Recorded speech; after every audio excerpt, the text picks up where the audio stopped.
We turn now to the chairman of the Senate Intelligence Committee, Arkansas Republican Tom Cotton, who joins us from Bentonville. Good morning to you, Senator. Good morning, Margaret.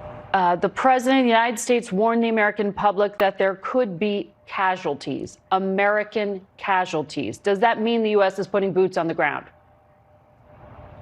No, Margaret. The president has been clear that what we should expect to see is an extended air and naval campaign that's designed not only to continue to set back Iran's nuclear ambitions, but most importantly, to destroy its vast missile arsenal.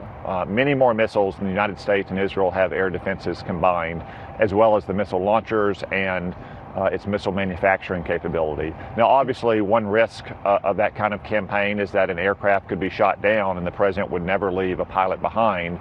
So no doubt we have combat search and rescue assets in the region that are prepared to go in and extract any downed pilot.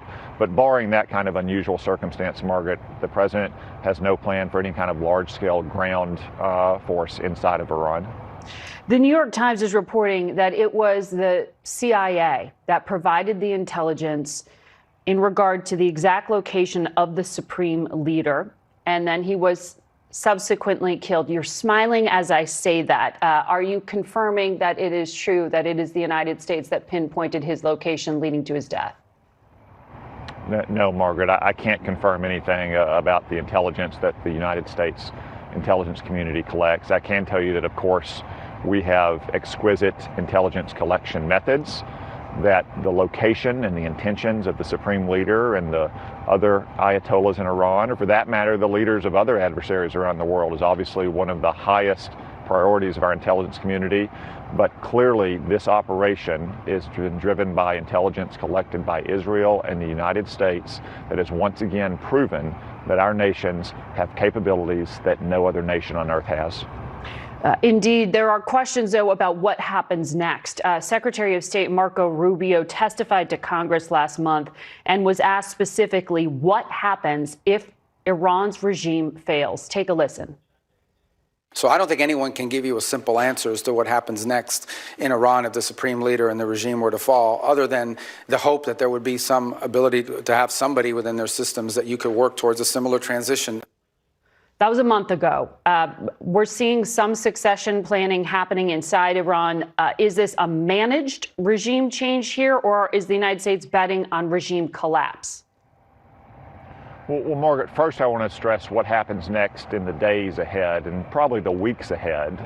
Iran does have a vast missile arsenal, and that's going to be the priority objective for this military campaign. It is destroying that arsenal that threatened American troops from bases as far flung as the Indian Ocean to Western Europe, and making many sure of those that are being Iran can't fired rebuild right it. now. As far as the future, well, we're stopping a lot of them from being fired before Iran can fire them. It's much easier to kill the archer on the ground than it is to shoot his arrows out of the sky. As far as the long-term future of Iran's government, Secretary Rubio is right. I don't think anyone can give you a simple answer. There's probably a lot of jockeying inside of Iran right now. They have a very consultative, deliberative process to replace the supreme leader.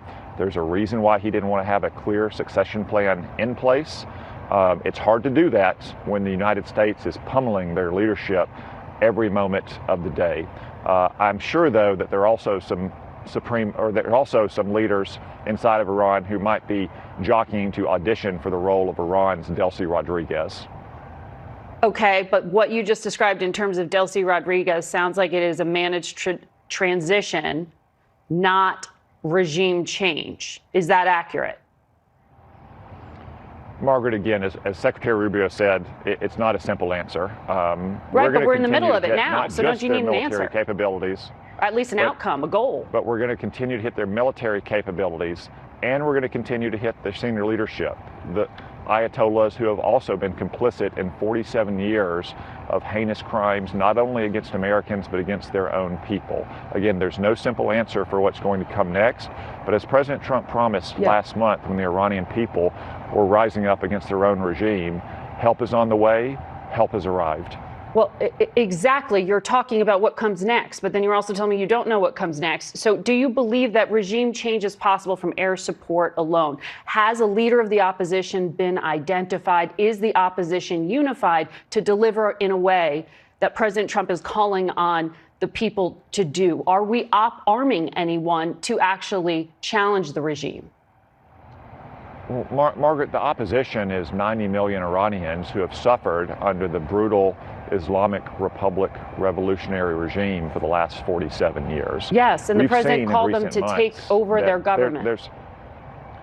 And we would all celebrate if the Iranian people were able to rise up and reclaim their freedom and reclaim their destiny.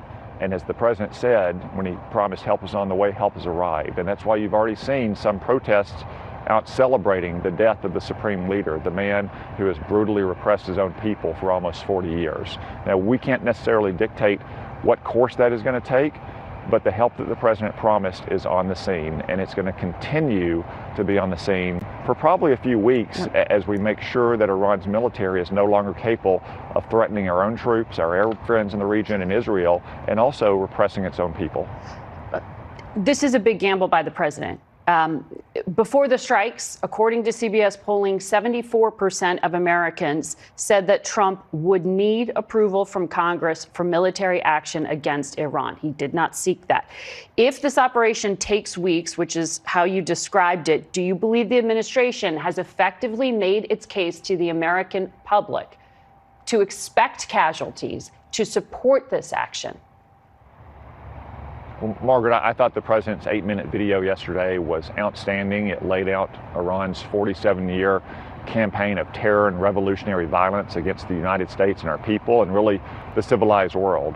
I'm sure the president will speak more in the coming days. 47 years. He did not describe Congress. imminence or justify that in that video. Do you believe that the American public is owed something more than a Twitter video? Well, Margaret, I think an 8-minute address to the American people, whether the president posted on social media or whether it happens on your network, is in keeping with presidential custom of addressing the American people. Again, I'm sure that he's going to be speaking more in coming days. The administration will be briefing Congress, and we're going to have a vote in the Congress. The Democrats are forcing a vote. I expect there'll be overwhelming Republican support for our troops, for our troops, and for the president's decision to finally eliminate the threat of Iran. And I would invite Democrats in the Congress to join their Democratic colleagues like John Fetterman and Josh Gottheimer and Greg Landsman in supporting our troops in finally putting America's foot down against the Islamic Republic of Iran. Senator Cotton, we appreciate you in your role in oversight of the Intelligence Committee, making the case for the administration. We have more questions, and we would love to put them to the administration as well. Thank you very much for your time this morning.